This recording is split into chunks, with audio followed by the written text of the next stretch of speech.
যদি ছেড়ে ছেড়ে করি তখন হচ্ছে আমার ব্রেন কনফিউজ হয়ে যায়, ব্রেন তখন মানে ভয় পাচ্ছে আদৌ নোটটা হিট করতে পারবে কিনা, কারণ আমি যদি পরপর যখন যাচ্ছি। নমস্কার সবাইকে আমার চ্যানেলে স্বাগত জানাই। আশা করি আপনারা সবাই ভালো আছেন, সুস্থ আছেন এবং মন দিয়ে রেয়াজ করছেন। তো আজকে কিন্তু একটা ছোট্ট ভিডিও নিয়ে এসেছি। অনেকের তার সপ্তকে বা হাই রেঞ্জের প্রবলেম, আধুনিক যেসব গান হয় অরিজিৎ সিংজির, শ্রেয়া ঘোষাল ম্যামের, এইসব গানগুলো গাইতে গেলে কিন্তু মানে প্রচণ্ড হাই নোটসের দক্ষতা না থাকলে খুব প্রবলেম হয়ে যায়। ইভেন আমি যখন অরিজিৎ সিংজির কোনো গান গাই, আমার একটা স্কেল আমি একটু নামিয়ে গাই, বাট চেষ্টা করি অরিজিনাল স্কেলে গাওয়ার। তো কি হয় যেটা, যে রেঞ্জ যদি না হয় সেটা নিচে এবং উপরে, ঠিক আছে, রেঞ্জ যদি না হয় তখন কিন্তু এখনকার দিনে যেসব গানগুলো বেরিয়েছে বা এর আগেও কিছুদিন আগেও যেসব গানগুলো রিলিজ হয়েছে, তো সেইখানে কিন্তু রেঞ্জের প্রচুর ব্যবহার, মানে প্রচুর। যে গানটাই আপনারা ধরবেন না কেন, এই যে একটু আগে কয়েকদিন আগে আমি ভিডিও করেছিলাম আয়াত গানের আলাপ গিয়ে, তো আয়াত গানটা হচ্ছে উপরের মানে পা ধা লেগে যাচ্ছে আর কি বেসিক্যালি। তারপরে আরও যেসব গানগুলো আছে মানে প্রচুর হাই নোটস, কে স্যারের গানগুলো তো কয়েকটা গানে অনেক হাই নোটস, ঠিক আছে। তো সেইগুলো অনেকের আসে আপনাদের যে প্রবলেম, যে হাই নোটসে যাচ্ছে না বা গলা ক্র্যাক করে যাচ্ছে বা উঠছেই না, মানে কি বলবো, যে মাথাতেই আসছে না যে আমি হাই নোটসটা কীভাবে গাইবো, টাক করে যে লাগানোর ব্যাপারটা আমি বলি আপনাদের, সেটা হচ্ছে না। তো সেটার জন্য স্পেশাল একটা ভিডিও, কি ভিডিও আর বেশি সময় নষ্ট না করে আজকের এই ভিডিও শুরু করি। তো বেসিক্যালি রেঞ্জের জন্য আমাদের যেটা করতে হবে, যে পারফেক্ট পিচে হিট করার ক্ষমতা, অর্থাৎ পারফেক্ট নোটগুলো যদি আমার গলা না আসে বা গলায় যদি না হিট হয়, শুনতে খুব বাজে লাগে। আর শুনতে বাজে লাগার থেকে গলা যদি ক্র্যাক করে আরও বাজে লাগে, ঠিক আছে, মানে বেসুরো ঠিক আছে, বাট সেটা যদি আরও মানে বাজেভাবে হিট করে আরও বাজে লাগে। তো তার জন্য কিন্তু প্রথমে গলা আপনাদের ওয়ার্ম আপ করে নিতে হবে। মানে এই যে আমি রেওয়াজটা এখন দেখাবো, সেই রেওয়াজটা করার আগে আপনাদের মিনিমাম আধা এক ঘন্টা তো প্র্যাকটিস করে নিতে হবে, নাহলে কিন্তু উপরের নোটগুলো লাগাতে পারবেন না। আর একটা যেটা করতে হবে, আমি বলি যে লিপ থ্রিলিং, অর্থাৎ এর আগে ভিডিও আমি দেখিয়েছি যে ঠোঁট দুটো আমাদের বন্ধ করে চিন বা চোয়াল একটু উঁচু করে এই উচ্চারণটা, ব উচ্চারণটাকে বা ভ উচ্চারণটাকে আমাদের লিপ রোল করতে হবে, বা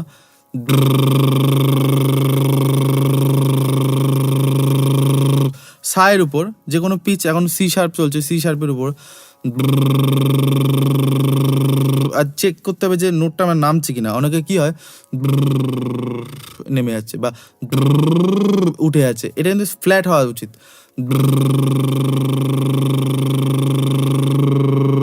ঠিক আছে, তো এইটা করলে কি হবে, গলাটা ছেড়ে যাবে, ঠিক আছে। এর পরেও কিছু বেসিক পাল্টা, সারগাম বা স্ট্যান্ডিং নোটসে অবভিয়াসলি আপনারা প্র্যাকটিস করে নেবেন। তো তারপরে কিন্তু এই রেওয়াজটা করবেন, ঠিক আছে। আর এই রেওয়াজটা হচ্ছে আরপেজিওর মতো একটা রেওয়াজ, ঠিক আছে। আগে আমরা সারগামে গাইবো, তারপরে আকারেও করতে হবে, ঠিক আছে। ফার্স্ট যেটা আমরা করবো, যে একটা একটা করে এগোবো। এখন আমি সি শার্পে দেখাচ্ছি, আপনারা আপনাদের স্কেল মানে পিচ বা সাইড উপরে করবেন। তো সা গা, ঠিক আছে। তো দেখুন কি করছি, সা গা পা গা সা। ফার্স্টে কি হচ্ছে, ফার্স্ট ডিজাইন হচ্ছে সা গা পা গা সা। ভিডিওটা পুরো দেখবেন আর আমার সাথে করার চেষ্টা করবেন, তাহলেই কিন্তু উঠে যাবে। এই নয় যে লিখে নিলেন, স্ক্রিনশট নিয়ে নিলেন, তারপরে পরে আর করার সময় হবে না। তো সা গা পা গা সা, আর খেয়াল করবেন নোটগুলো লাগছে কিনা। আমি হয়তো কথা বলতে বলতে সিরিয়াসলি করছি না, বাট আমি যখন রেওয়াজ করি আমি কিন্তু খুব ভালোভাবে কিন্তু ফোকাস করি, যে সা গা পা গা সা। দরকার হলে স্লো গাইবেন, আস্তে গাইবেন, শুনবেন নিজের ভয়েসটা। সা গা পা গা সা, সা গা পা গা সা। দেখুন লাস্ট বার লাগলো, তার একটু কম লেগেছিল, এই জন্যই যে প্র্যাকটিস, এটা শুনতে হয়। সা গা পা গা সা লাগছে, এবার সা গা পা গা সা, প্র্যাকটিস করলেই হয়ে যাবে ব্যাপারটা।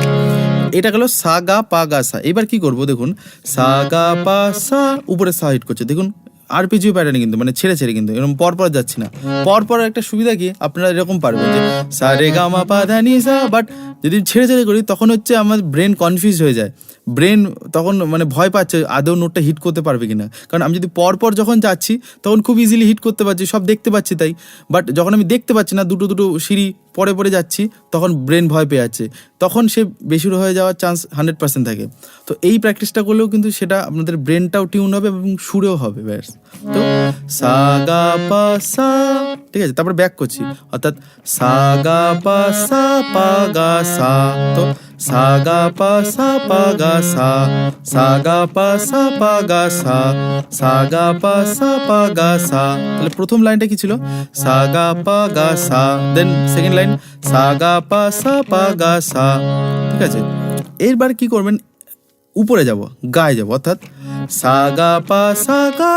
ঠিক আছে, খুব আস্তে আস্তে করবেন, আমি খুব ফাস্ট করে ফেলছি। যাই হোক, সা গা পা সা গা।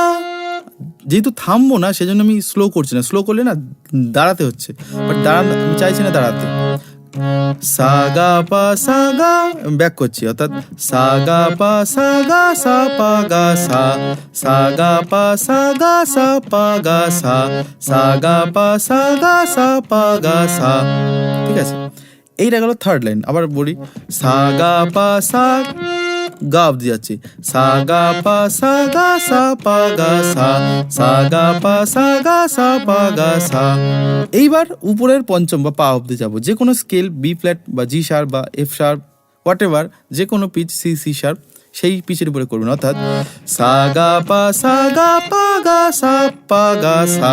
খুব চাপের এটা, সা গা পা সা গা পা গা সা পা গা সা, সা গা পা সা গা পা গা সা পা গা সা।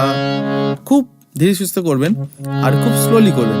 সা গা পা সা গা পা গা সা পা গা সা, সা গা পা সা গা পা গা সা পা গা সা। কনফিউশন লাগতে পারে, কারণ সা গা পাই হচ্ছে, তো এই ব্রেনটার প্রবলেম হয়ে যেতে পারে। তো সা গা পা সা গা পা গা সা পা গা সা, এই অবধি যাবো, আমার আর যাওয়ার দরকার নেই। এবং এটাই ব্যাক করছি, মানে পা গেলাম, এর আগের লাইনটা এবার ব্যাক করছি, অর্থাৎ সা গা পা সা গা সা পা গা সা, দেন সা গা পা সা পা গা সা, দেন সা গা পা গা সা। এই শেষ, মানে এইভাবে যাবো অ্যান্ড এইভাবে আসবো। এবার যদি পুরোটা আমি একবারে করে দেখাই, সা গা পা গা সা, সা গা পা সা পা গা সা, সা গা পা সা গা সা পা গা সা, সা গা পা সা গা পা গা সা পা গা সা, সা গা পা সা গা সা পা গা সা, সা গা পা সা পা গা সা, সা গা পা গা সা। এই তো এইবার এটা কিন্তু আকারে করতে হবে, আকারে হচ্ছে সব থেকে বেশি চ্যালেঞ্জিং। আ আ আ আ,